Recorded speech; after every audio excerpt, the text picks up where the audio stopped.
Este es el episodio número 40 de Pensando Entrenando, y si escuchan gallos, animales al fondo, el día de hoy estoy en un ambiente más rural, así que es posible de que algunos de esos ruidos se filtren en la grabación, pero lo importante es que estamos acá para hablar de hábitos, ya que recientemente tuve la oportunidad de compartir en un conversatorio, seminario, charla con personas en el lugar donde trabajo de manera presencial como entrenador de acondicionamiento y fuerza, como mentor, como coach. Y la idea es reforzar en cosas que ya sabemos y posiblemente aprender una que otra práctica nueva, y también identificar en cuáles áreas somos posiblemente débiles por el momento, y el objetivo es mejorar esa debilidad para al final no depender de fármacos, no depender de intervenciones médicas por tiempo prolongado, no depender de otras personas y tener independencia para poder contribuir y para poder cuidar a otros, que ese es el objetivo como seres humanos, tratar de depender lo menos posible. Y también identificar qué hábitos representan el mayor retorno de inversión con el menor desgaste posible y el mayor beneficio posible. Eso es el retorno de inversión. Así que sin más preámbulo, empiezo con la presentación que hice recientemente para The Lab y sus miembros, y pronto para todo el público, ya que el enlace estará publicado en YouTube, con todo y los chistes implícitos que involucra una presentación, y con todo y los bloopers que representa una presentación en vivo. Así que gracias a todos nuevamente por estar acá, y empiezo. Como dije anteriormente, el objetivo de este podcast, de este episodio, es reforzar hábitos, es identificar dónde tenemos que mejorar, y también la idea es convertirnos todos en agentes de cambio para impactar a la gente en nuestro círculo inmediato, para tener influencia sobre personas que necesitan cambiar, no porque queremos cambiarlos, no porque queremos demostrar que somos o que sabemos más que ellos, simplemente porque aprendemos cosas en el camino que sabemos que nos estaban afectando de manera negativa, y qué mejor regalo que darle algo de enseñanza a otros para que también mejoren sus vidas, y también estar abiertos a la posibilidad de aprender de otros que posiblemente estén más adelantados en el camino y sepan más que nosotros en este instante. Nunca subestimemos la capacidad de los demás de enseñarnos cosas que no sabemos. Y quiero definir entonces qué es salud, porque puede ser ambiguo, puede tener diferentes definiciones, puede ser subjetivo. Y la definición oficial es que se trata de un estado de bienestar completo, que no solamente se limita al físico, sino que también involucra componentes mentales y sociales. Somos seres holísticos, y si una de estas facetas no está funcionando correctamente, podemos tener el mejor físico del mundo, podemos ser las personas con mayor rendimiento cognitivo, con un trabajo, por ejemplo, de programador o de banquero, o lo que tú quieras, y eres súper bueno en tu trabajo, súper bueno en cosas físicas, pero no tienes esa conexión y ese vínculo social, no diría que en ese caso eres una persona saludable. De igual manera, una persona muy social, pero que tiene dificultades con trastornos de ánimo, tampoco es una persona saludable. Y definitivamente una persona que no tiene capacidad física, que se cansa fácilmente al moverse, o que se siente enfermo, obviamente no es saludable. Así que no se trata solamente de un diagnóstico o de una ausencia o presencia de diagnóstico, sino también en ese bienestar y en esa capacidad de tener ganas de hacer cosas, de tener el ímpetu por contribuir, por emprender un proyecto, por ir a pasear, por lo que tú quieras. Así que eso es salud. Y ahí puse algunos ejemplos de salud. Y yo quiero repasar algo de historia, porque es importante comprender dónde estamos ahora, y para entender cómo estamos ahora hay que ver cómo estábamos antes para tener un punto de referencia. Así que, empezando por la parte del trabajo, antes estábamos forzados a recolectar comida, o estábamos forzados a producir comida de manera manual, o hacer trabajos de construcción, o a cargar cosas sin ayuda de muchas máquinas. Pero con la aparición de la revolución industrial, todo ese trabajo se agilizó con la promesa de que íbamos a tener más producción, más tiempo libre. Y sí es cierto, hemos tenido avances en la producción, tenemos más tecnología. Gracias a esa tecnología hoy puedo transmitir, grabar un podcast, puedo tener un teléfono celular, puedo tener una computadora y son buenos avances. Agradezco la tecnología, pero al mismo tiempo la aparición de estas ayudas ha hecho que el ser humano tenga con el tiempo que hacer cada vez menos y menos esfuerzo físico, llevando a limitación de capacidades y llevando también a dependencia y a cambio en hábitos de sueño. Incluso ahora con la aparición de la computadora, que cada vez se hace más pequeña, ahora tenemos el computador en un teléfono celular, en tablets, en relojes inteligentes. Incluso me atrevería a decir que nos está quitando la capacidad de pensar por nosotros mismos. Me parece magnífico tener herramientas para agilizar búsqueda de información, pero si es utilizada en exceso esta herramienta, perdemos agudeza mental. Todos conocemos a personas que aún memorizan el número de teléfono suyo o de otras personas, pero la mayoría ni siquiera saben información básica. Todo está guardado en la nube, todo está en un chat, todo está en un notepad y estamos perdiendo, gracias a tanta ayuda, la capacidad de funcionar óptimamente. De nuevo, esto no es malo, sino que hay que encontrar un balance.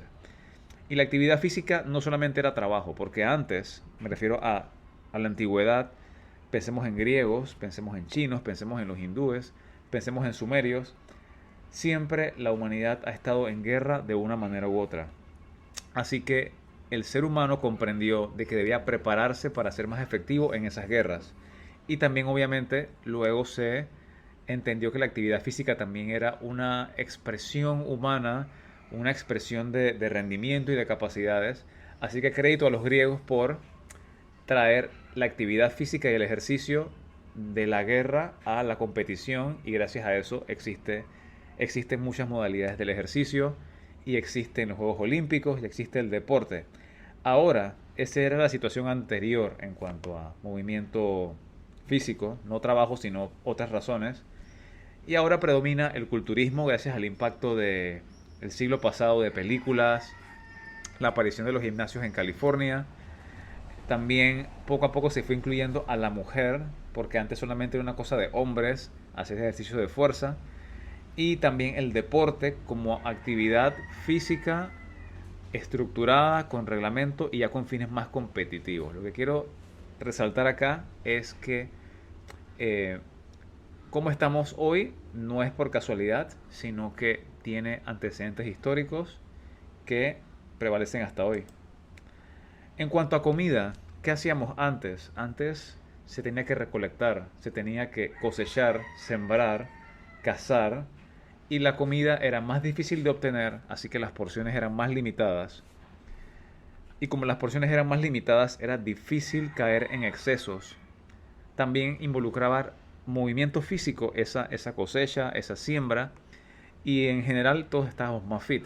Si observamos fotos, por ejemplo en Panamá o incluso de Occidente o de cualquier parte del mundo, una foto de los años 70, 60, 80, se observa que prácticamente no hay obesidad en la población general. Era un caso muy extraño, un caso esporádico, mientras que ahora parece ser la norma, ya que ahora toda la comida está altamente disponible, no siempre de la mejor calidad.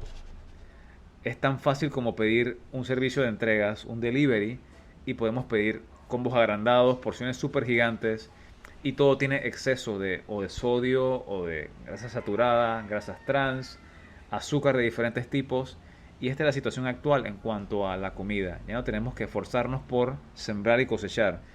No sé cuánto es el porcentaje de personas que realmente producen tanto carne como vegetales, como tubérculos, como granos, pero estoy seguro de que es un mínimo de la población que realmente se encarga de crear, producir para todos los demás y distribuir para todos los demás.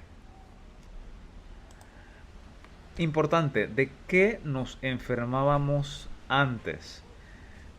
Y todo era infeccioso hasta la aparición de avances médicos, antibióticos, algunas vacunas. Pero actualmente las causas de muerte y de enfermedad a nivel mundial tienen que ver mucho más con problemas del metabolismo y problemas del corazón y sistema cardiovascular. Y para ilustrar un poco, voy a listar algunas enfermedades infecciosas que posiblemente casi que ni se escuchan el día de hoy. Está la viruela, poliomielitis o polio, tuberculosis que prácticamente no existe, sarampión, paperas. Conozco muy pocas personas con estas enfermedades o incluso de historias de personas con esas enfermedades. Prácticamente no oigo. Fiebre amarilla, el siglo pasado por la construcción del Canal de Panamá. Sí recuerdo haber leído que hace más de 100 años la fiebre amarilla era un problema. El cólera, que prácticamente está erradicado y es cuestión de higiene. Y actualmente escuchamos diabetes tipo 1, diabetes tipo 2, síndrome metabólico, que significa obesidad, hipertensión y diabetes tipo 2 combinadas. Tenemos problemas con las glándulas tiroides, tanto hipertiroidismo como hipotiroidismo, enfermedad coronaria, insuficiencia cardíaca, arritmias, hipertensión y accidente cerebrovascular o derrame o apoplejía. Estas son las enfermedades que casi siempre escuchamos que otras personas sufren o que alguien en nuestro círculo familiar sufre o que tal vez hemos sufrido nosotros mismos. Y también, obviamente, algunos tipos de cáncer.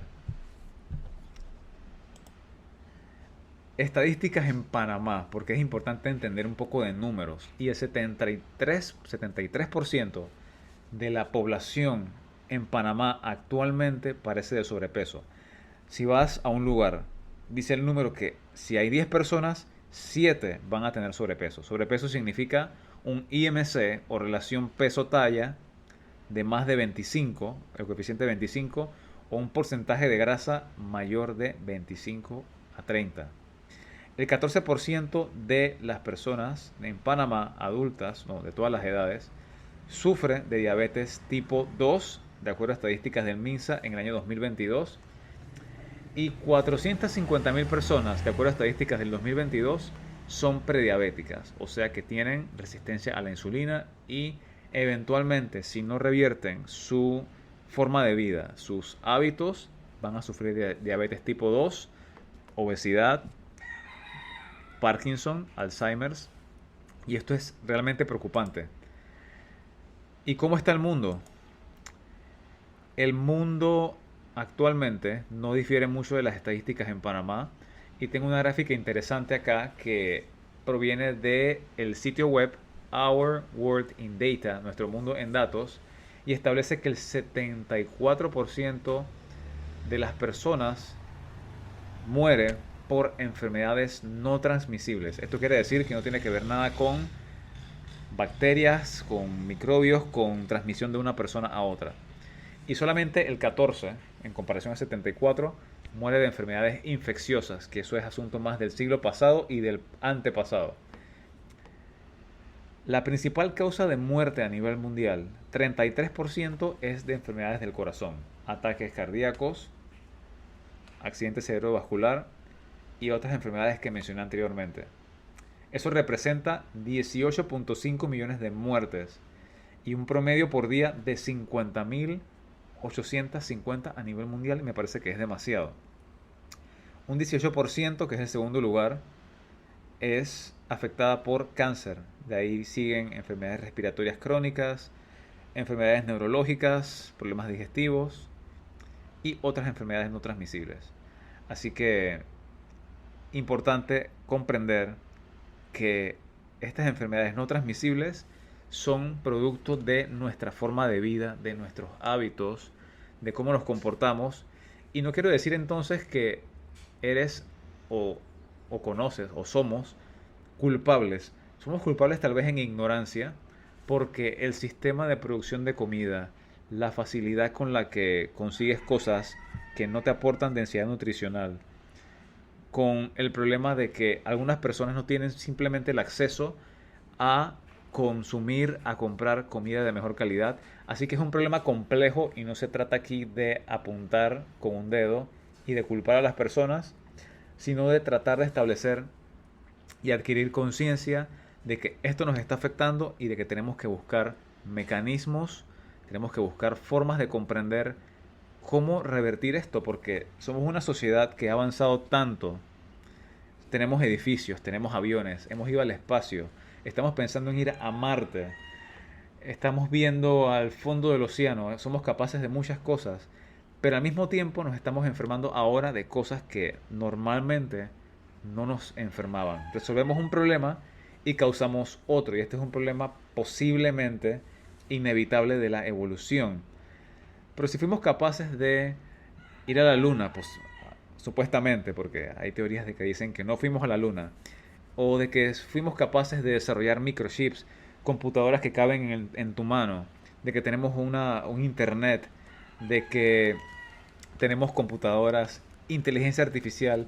Yo creo que es posible de que si ponemos la voluntad y dedicamos esfuerzos y recursos a revertir o a comprender cómo funcionan estas enfermedades no transmisibles, es muy posible de que podamos mejorar nuestra condición y no solamente individualmente, sino contribuir y regar el mensaje de que las personas sí pueden tener,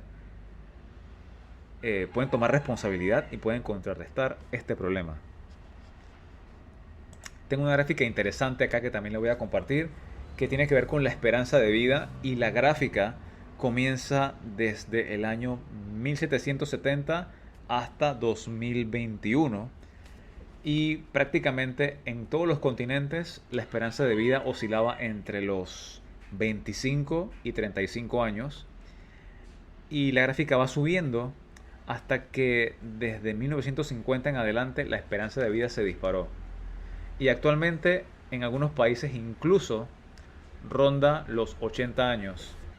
Pero no solamente importa cuánto se vive, sino cómo se vive. Y también tengo otra estadística acá de la página Our World in Data, y dice que el uso de opioides, que son medicamentos para el dolor, ha aumentado significativamente desde el 2000 hasta el 2019, principalmente en personas mayores de 70 años. Y como sabemos, los opioides son responsables de muertes por sobredosis principalmente. Entonces, se trata de no solamente vivir más, sino cómo se vive. Y también hay otra gráfica que me pareció interesante, que tiene que ver con la carga de la enfermedad, que significa los años de vida que se pierden por morir temprano, pero también por alguna discapacidad producto de enfermedades. Y la primera, en la gráfica, la primera causa en la estadística es enfermedad cardiovascular, y la segunda son tipos de cáncer. Así que se repite la estadística, no solamente significa vivir más en cantidad de años, sino cómo se viven esos años. Y estas gráficas las voy a compartir en la descripción. Y actualmente la vida de una persona que reside en la ciudad o incluso en suburbios, es sedentaria y es con comida ultraprocesada en la mayoría y con porciones exageradas para el gasto físico. Y también el uso de medicamentos para intentar corregir hábitos que no son o que no están alineados con la evolución. Y esta es la causa principal de las enfermedades que mencioné, que son no transmisibles, principalmente enfermedades cardiovasculares y cáncer. Entonces, ¿qué podemos hacer? La respuesta es fijarnos en los pilares de la salud, que son tres. Sin ningún orden específico, está el sueño y el control del estrés, que los puse en el mismo lugar. Está el movimiento físico y ejercicio, y la alimentación. Y me atreví a incluir en la alimentación no solamente si comer ultraprocesado o no, o si porciones, sino también la ingesta de tóxicos, de microplásticos, parabenos, talatos y otros compuestos que causan daños al sistema endocrino, o sea que alteran el balance hormonal, que tiene que ver mucho con el metabolismo, tiene que ver con infertilidad, con aparición de algunos tipos de cáncer y también con problemas cognitivos. Comenzamos con el descanso, que tiene varias funciones, principalmente restauración del cuerpo y de la mente, no solamente del sistema musculoesquelético, de músculos, tendones, ligamentos, sino también de la capacidad de procesar información. El rendimiento cognitivo definitivamente tiene que ver con suficiente sueño, también el estado de ánimo. Una persona que no duerme por lo general tiene un estado de ánimo peor, o incluso puede tender a trastornos como la depresión y la ansiedad. También el sueño suficiente tiene relación directa con el sistema inmunológico. Una persona que duerme poco regularmente tiene un sistema inmune deprimido. La regulación del peso y el metabolismo también están vinculadas con suficiente sueño, y un ejemplo es que la privación de sueño constantemente eleva el cortisol, y esa elevación de cortisol produce más glucosa circulante, lo cual es causante de acumulación de grasa abdominal, que es uno de los indicadores principales de que hay exceso de estrés. El equilibrio hormonal obviamente está relacionado. Si mencioné el cortisol, que es una hormona y se altera al dormir poco, es reflejo de que malos hábitos de sueño causan desbalance hormonal y la cascada se extiende hasta estrógeno, testosterona, insulina, glucagón y muchas más. Obviamente la salud cardiovascular está relacionada con el sueño, porque si tenemos problemas del metabolismo, nuestro sistema cardiovascular, que son corazón y vasos sanguíneos, también sufren a largo plazo. Consolidación de memoria tiene que ver con la capacidad de aprender y de guardar información, y con poco sueño el sistema nervioso es capaz de desintoxicarse de desechos metabólicos, lo que ocasiona que no se fijen recuerdos y que haya mala comunicación entre neuronas. Y obviamente una persona que duerme poco tiene mucho menos tolerancia al estrés de cualquier tipo, sea enfermedad, sea estrés fisiológico, mental, emocional, cualquier tipo de estrés. Las recomendaciones entonces son establecer una rutina de sueño de al menos 6 horas, y para algunas personas puede ser óptimo 7, 7 y media, 8, incluso un poco más, especialmente si eres deportista o una persona físicamente activa. Y tiene que ver no solamente con esa cantidad de horas, sino que se cumplan las fases de sueño REM y no REM, que tiene que ver con sueño profundo y sueño no profundo, porque cada fase tiene su función. Es también importante crear un ambiente propicio para dormir, que tiene que ver con habitación oscura, con no ruidos, con temperatura adecuada. Y la temperatura puede ser un problema si vives en un lugar con demasiado calor y no tienes acceso a aire acondicionado. Pero si tienes acceso a controlar temperatura, la recomendación es aproximadamente 20 hasta 18 grados. La exposición a pantallas electrónicas de tablet, teléfono, computadoras y televisores también son causa de trastornos de sueño, ya que la luz proveniente de este tipo de dispositivos es principalmente de tono azul, y este espectro tiene que ver con la activación en general y nos hace estar despiertos en horas de la noche. Así que si quieres dormir pronto, la idea es por lo menos una hora antes de la hora que pretendes dormir, alejarte de pantallas que emitan luz azul. Aunque hay recursos para contrarrestar este problema de la luz azul con lentes naranja o con regular filtros en distintos dispositivos, lo ideal sería alejarse de luces brillantes y azules tan pronto como anochece, si es posible. La comida también influye con el descanso, ya que si comes o ingieres demasiadas grasas en la noche, la digestión es muy lenta y va a interferir con tus fases de sueño. Y también si comes muy cerca de tu hora de dormir, podrías presentar el mismo problema. La actividad física regular funciona como pista para que el sueño ocurra a la hora adecuada, pero el problema está en si la actividad física es demasiado intensa y si está ubicada muy cerca de la hora de dormir. Así que una recomendación sería darle un espacio de al menos 3 horas antes del ejercicio o antes de dormir. Entre el ejercicio y dormir, al menos 3 horas, para evitar que esa actividad física, esa secreción de adrenalina y cortisol, interfiera con tu sueño y tus fases de sueño. Obviamente, limitar consumo de sustancias estimulantes como el café, que es la principal, la cafeína. No solamente está en el café, también el té negro y el té verde. Y también el chocolate, incluso algunas especias como la canela o picantes, pueden alterar o afectar el sueño.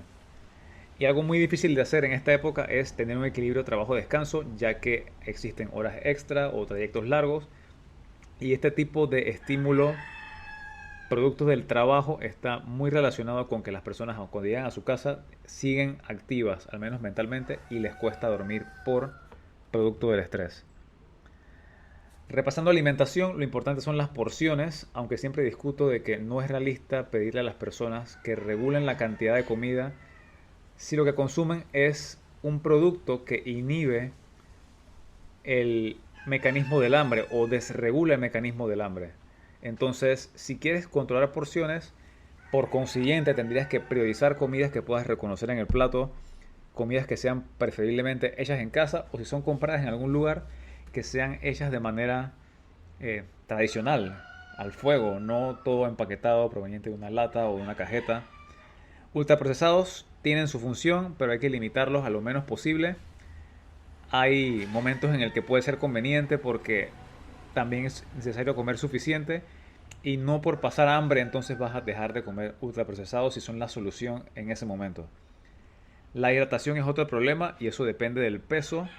Una persona de mi peso, que aproximadamente son 170 libras, debe consumir al menos 2 litros y medio.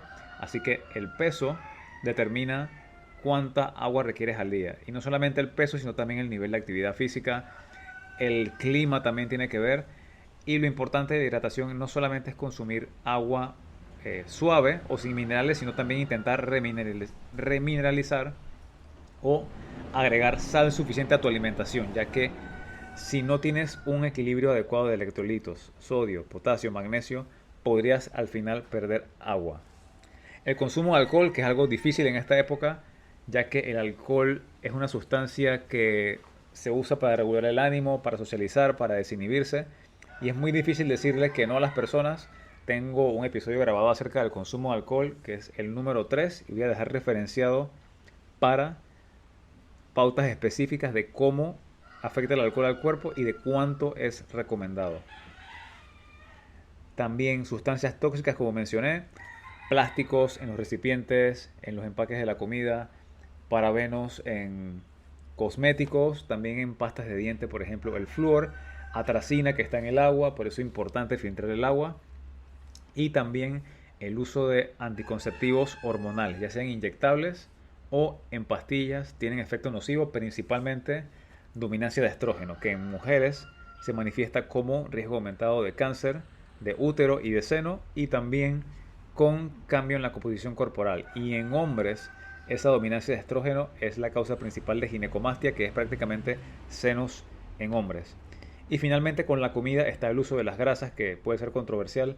La recomendación para cocinar siempre son grasas que sean estables al calor y son saturadas, como manteca, aceite de coco, aceite de aguacate y también el ghee, que es mantequilla clarificada, y evitar a toda costa el consumo de aceites vegetales comerciales que al final no son estables al calor, se oxidan y causan estrés oxidativo en las células, trayendo como consecuencia muchos daños, entre ellos resistencia a la insulina. Así que aceites recomendados saturados para cocinar, aceite de oliva para aderezo, la mantequilla también es una buena opción.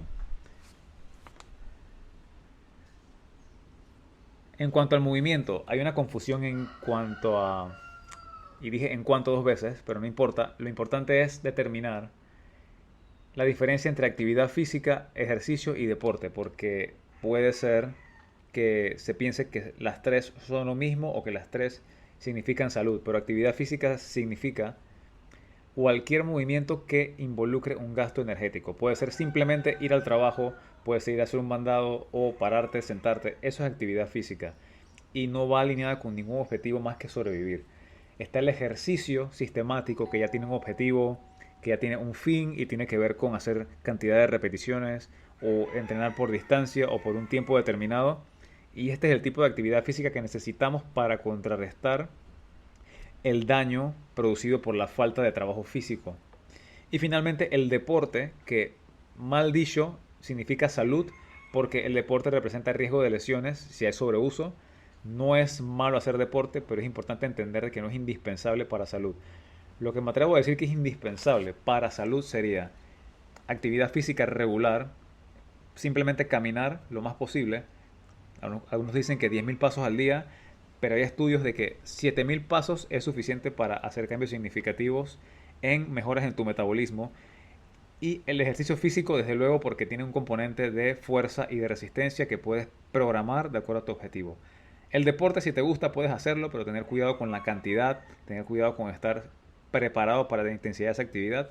Así que Lo importante es actividad física regular y ejercicio programado. Hay una gráfica interesante que encontré que habla de los diferentes beneficios que tiene en el cuerpo el entrenamiento, tanto de fuerza como de resistencia. Y voy a mencionar lo que veo en la gráfica. La primera contribución es para la homeostasis de la glucosa, que tiene que ver con la sensibilidad a la insulina, la capacidad del cuerpo de utilizar glucosa como combustible, y esto, si no se controla, deriva en aparición de diabetes tipo 2, obesidad, hipertensión y un montón de problemas. Un libro que cubre muy bien este tema se llama Why We Get Sick, que va a estar referenciado abajo, y habla de cómo la resistencia a la insulina es causa de prácticamente todos los trastornos no transmisibles, incluso tipos de cáncer. Y para regular la glucosa, ambos tipos de entrenamiento son necesarios. Mantener masa muscular con entrenamiento de fuerza y entrenamiento de resistencia, que puede ser bicicleta, puede ser caminar, correr, nadar, ambas contribuyen. Para composición corporal, que tiene que ver con cuánta grasa versus cuántos músculos, cuán definidos estamos, ambos tipos de entrenamiento contribuyen. Para función cardiorrespiratoria, principalmente el entrenamiento de resistencia.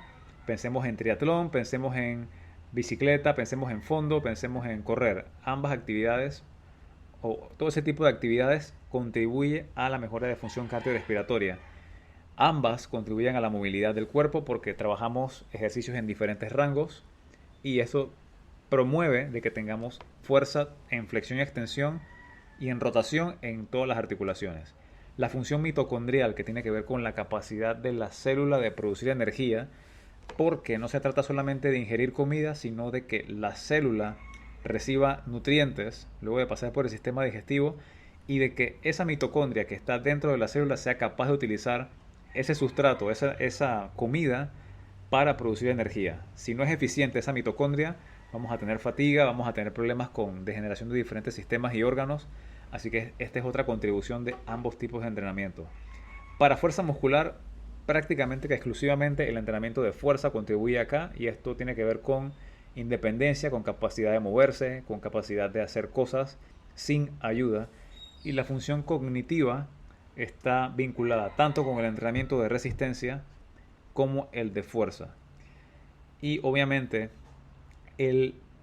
la pérdida de masa muscular o sarcopenia principalmente se contrarresta con entrenamiento de fuerza. Así que hay que procurar hacer cosas que reten al cuerpo, vencer resistencias, gravedad, progresar el entrenamiento a través del tiempo para evitar tanto pérdida ósea como de masa muscular, que sería sarcopenia, pérdida de músculo, y osteopenia, pérdida de hueso.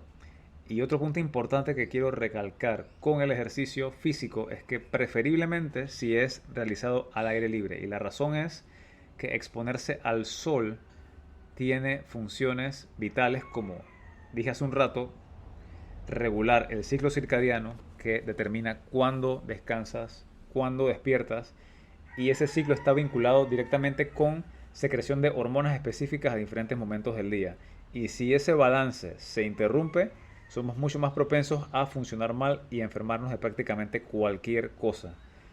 También el sol tiene que ver con la secreción de serotonina durante el día, y si hay serotonina durante el día, va a haber melatonina durante la noche. Así que melatonina para dormir y como antioxidante tienen que ver directamente con exponerse al sol. Aparte de que hacer actividad física o ejercicio en ambiente natural también se vincula con la reducción del estrés, conexión con naturaleza, neutralizar estática, contacto con el suelo y alejarse de, por ejemplo, el smog y el ruido, que son factores de estrés importantes que pueden empeorar o iniciar cualquier condición de salud. Y siempre surge la pregunta, ¿cuánto ejercicio? Porque hay regulaciones oficiales o recomendaciones oficiales que te dicen X cantidad de minutos por semana de tal cosa, tantos minutos de tal cosa de ejercicio. Y yo diría que actividad física regular, que es simplemente caminar todo lo que puedas.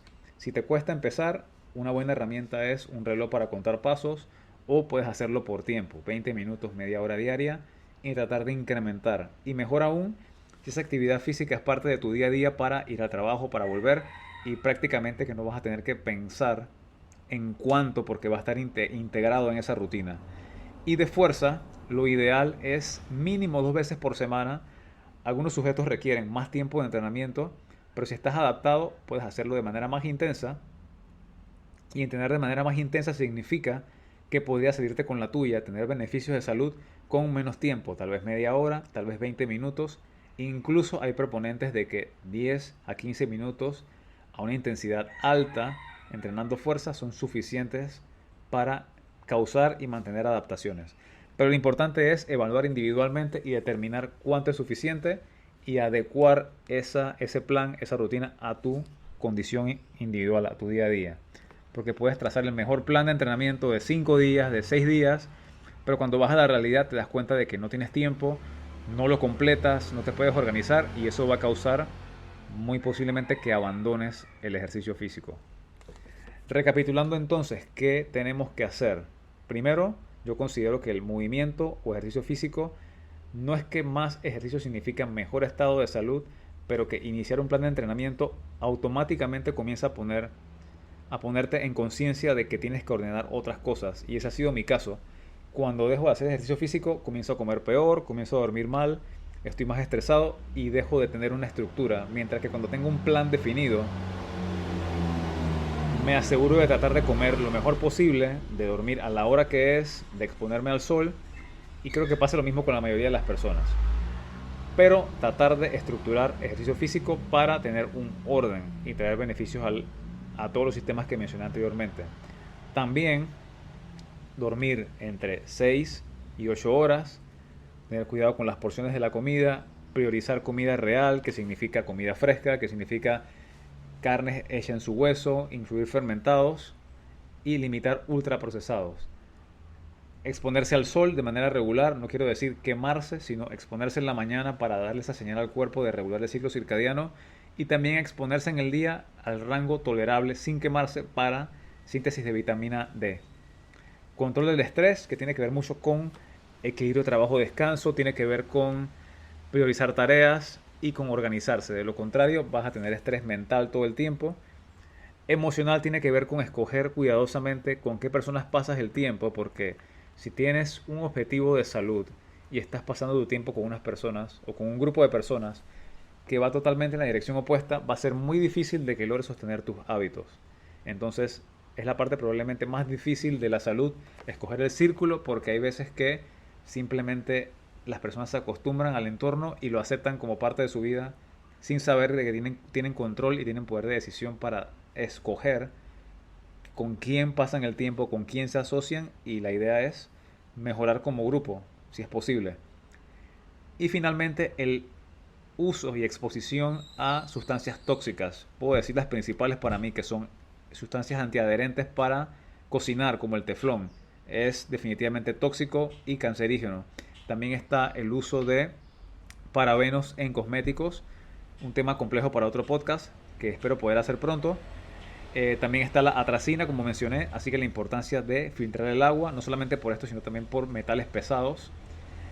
También están los tiquetes de caja, que los evito todo el tiempo, pero si los tienes que tocar porque tienen BPA, lávate las manos lo más pronto posible para contrarrestar ese daño. Sustancias como fragancias en jabones, en productos de limpieza, también son disruptores hormonales. Y voy a dejar evidencia al final porque sé que este tema puede causar escepticismo, pensando de que algo tan tonto y tan, entre comillas, aparentemente inofensivo como las fragancias causan tanto daño. Y finalmente la importancia de estos hábitos es enfocarse en uno a la vez, porque intentar corregir todo de un solo día o en una sola semana generalmente causa frustración porque es demasiado estrés para manejar en un periodo corto. Así que una adaptación a la vez, y cuando controles un hábito, piensa en el siguiente que debes cambiar. Y obviamente todo esto puede tener un costo. Buscando asesoría de un nutricionista, de un entrenador, no siempre es la opción barata, pero compara ese gasto y míralo como una inversión si tienes que pagar un seguro médico o una estadía en un hospital o fármacos de por vida para una enfermedad que pudiste haber evitado. Yo considero que la inversión en salud es eso, una inversión en salud y no un gasto. Pero se ve como un lujo y puedo entender porque a veces la capacidad de pago o la capacidad de adquisición de productos es limitada en alguna parte de la población. Pero si tenemos acceso, es definitivamente, posiblemente, y definitivamente mejor que un seguro de vida o comprar fármacos para siempre. Voy a dejar evidencia de cómo la resistencia a la insulina es causa de un montón de enfermedades, incluyendo diabetes tipo 2, hipertensión, enfermedad cardiovascular, osteoporosis, fallo renal. La lista es súper larga. Esto lo pueden encontrar en el enlace en la descripción y también en el libro Why We Get Sick, que también va a estar en la descripción. Lectura recomendada. En cuanto a las horas de sueño, hay un vínculo directo con los desórdenes del sueño y problemas tanto de Alzheimer como metabólicos como de disfunción cognitiva, y esto va a estar también citado en la descripción. Hay un paper muy interesante que encontré que se titula Entrenamiento de fuerza, resistance, que en inglés es fuerza, y riesgo de mortalidad. Indica el estudio, que es un metaanálisis, un conjunto de estudios de varios análisis, que la mortalidad fue drásticamente reducida, tanto en enfermedad cardiovascular como cáncer, como en todas las demás causas, por el simple hecho de realizar al menos 60 minutos de entrenamiento de fuerza por semana. Más evidencia del ejercicio. La inmunidad no se suprime por ejercicio, que hay un mito de que entrenar te hace más débil y te hace más propenso a virus y enfermedades. Esta revisión se encarga de desmentir esta teoría. Indica de que no hay ningún indicio, no hay ninguna evidencia de que entrenar te va a hacer más débil, porque hay una redistribución de los glóbulos blancos, que son parte del sistema de defensa, a tejidos por producto del ejercicio, pero que muy pronto, en cuestión de horas, el equilibrio de estos glóbulos blancos, estos anticuerpos, vuelve a normalizarse. Así que no hay prueba de que el ejercicio físico sea negativo para la inmunidad. Y por el contrario, otra evidencia que tengo acá tiene que ver con cómo el ejercicio físico regular y actividad física están relacionados con una efectividad mayor para terapia anticáncer. Esto quiere decir que personas que se sometieron a tratamiento de cáncer de diferentes tipos tuvieron una mejor respuesta al fármaco solamente por estar físicamente activas. Principalmente el consumo máximo de oxígeno, que se desarrolla con entrenamiento de resistencia, y lo más recomendado para desarrollar resistencia y fuerza a la vez es el tipo de entrenamiento de intervalos de alta intensidad o circuitos de alta intensidad. Y finalmente tengo la evidencia de que los disruptores endocrinos químicos tienen efecto en las glándulas endocrinas del cuerpo y se asocian con trastornos de déficit de atención, trastorno de inmunidad, problemas del metabolismo, dominancia de estrógeno y de fertilidad, tanto en hombres y mujeres. Y los ejemplos de disruptores endocrinos son la atracina, que ya mencioné, que está en pesticidas, bisfenol A, que lo encuentras en algunas botellas plásticas y en etiquetas de caja, ftalatos, que también están en plásticos, fitoestrógenos, principalmente en la soya, parabenos en cosméticos, que son mayormente usados por mujeres, en maquillaje, en cremas para el cuerpo, y el triclosan, que ha sido usado en jabones y en productos de limpieza bucal. Así que ojo con estos ingredientes. Sé que el tema es relativamente nuevo para mucha gente y que puede ser controversial porque se ha hecho un mercadeo agresivo en cuanto a la limpieza y la desinfección, pero no hemos cuestionado eso que estamos poniéndonos en la piel, si tiene un impacto negativo, y la respuesta es que sí lo tiene. Y un ejemplo muy claro era el gel alcoholado durante pandemia. Muchos de los ingredientes eran tóxicos y se reportaron, por ejemplo, problemas en la piel. Es difícil medir el daño endocrino, pero se ve a largo plazo y hay evidencia de que existe. Así que si tienes acceso a evitar este tipo de productos o buscar alternativas más limpias, por ejemplo, limpiar con vinagre y bicarbonato en vez de un desinfectante con olor demasiado fuerte, o por ejemplo pasta sin flúor, que yo he encontrado opciones, por lo menos aquí en Panamá. También evitar jabones con fragancia. Se pueden encontrar jabones que son sin ningún tipo de olor. El tiquete de caja no es necesario, hay facturas digitales. Y para la atracina, de nuevo, filtrar el agua con un filtro de carbón activado y de ósmosis inversa, preferiblemente que tenga ambos tipos de tecnología. No es barato, pero más caro es enfermarse. Y finalmente tengo lecturas recomendadas. Lo mencioné anteriormente, Why We Get Sick, de Ben Bikman. Habla de resistencia a la insulina, principalmente como causa de todas las enfermedades no transmisibles prácticamente. El código de la obesidad, de Jason Fung, que habla de el contexto por el cual apareció la obesidad, evidencia de cómo nos alimentábamos antes, las causas propuestas de obesidad y las consecuencias de este trastorno. También Why We Get Fat, que es por qué engordamos, de Gary Tops, y es similar al código de la obesidad, pero una perspectiva distinta en cuanto a cómo llegamos acá, cómo de a poco las regulaciones se fueron rompiendo a base de sobornos y de malas prácticas, y cómo la pirámide alimenticia no tiene mucho que ver con salud, pero más con política. Así que muy interesante la lectura. También en cuanto a tóxicos, está el libro Estro Generation de Anthony G. Jay. Súper interesante, te habla de todos los problemas con los disruptores hormonales, dónde los puedes encontrar, evidencia científica al respecto y diferentes planes para limitar la exposición a estos tóxicos, que no se puede al 100% porque estamos prácticamente que inundados de estas sustancias, pero se puede contrarrestar un poco el daño. Tengo también en cuanto al sueño, Why We Sleep de Matthew Walker, y habla de los efectos nocivos de dormir, cómo establecer buenas prácticas para el sueño, cómo afecta cada fase de sueño al cuerpo. Y Deep Nutrition de Kate Shanahan, que habla de nutrición ancestral, de los pilares de la comida, de cómo la alimentación afecta la expresión genética hacia las siguientes generaciones, cómo afecta la fertilidad, la forma de la mandíbula, y cita bastante estudios de Weston Price, que fue un odontólogo que se dedicó a ver estos rasgos de la mandíbula, cómo estaban vinculados con los hábitos alimenticios de diferentes poblaciones, tribus y también obviamente de poblaciones urbanas, en donde ya se alteraban estos hábitos de conducta y de comida. Así que para terminar, nos ponemos filosóficos de nuevo, y hace un par de días me encontré con un tweet de Jordan Peterson, que es psicólogo clínico, lo he citado antes, y Jordan Peterson tuiteó el 24 de enero,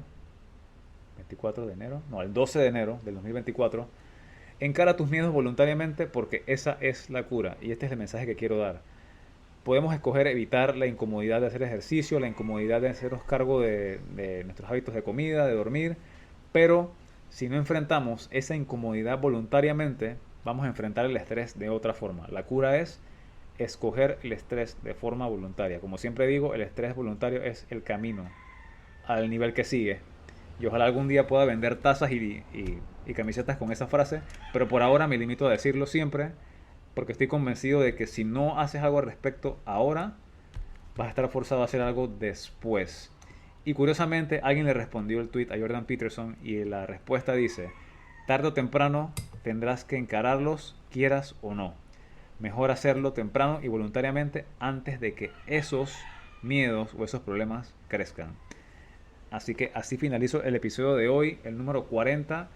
Todo lo que está, o lo que mencioné en el episodio, está citado en la caja de descripción.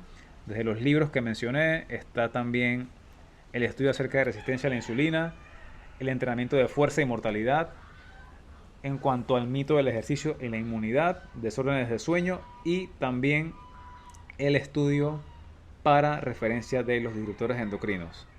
Así que nuevamente, Aníbal Araúz en el episodio número 24. Pueden dejar una reseña, compartir si el contenido les parece de valor, y pueden contactarme también a través de mis redes sociales que están en la misma caja de descripción. Así que bueno, espero que les guste el episodio, espero que la información sea clara y que le puedan sacar provecho. Nos vemos entonces en el episodio número 41, cuando sea que salga.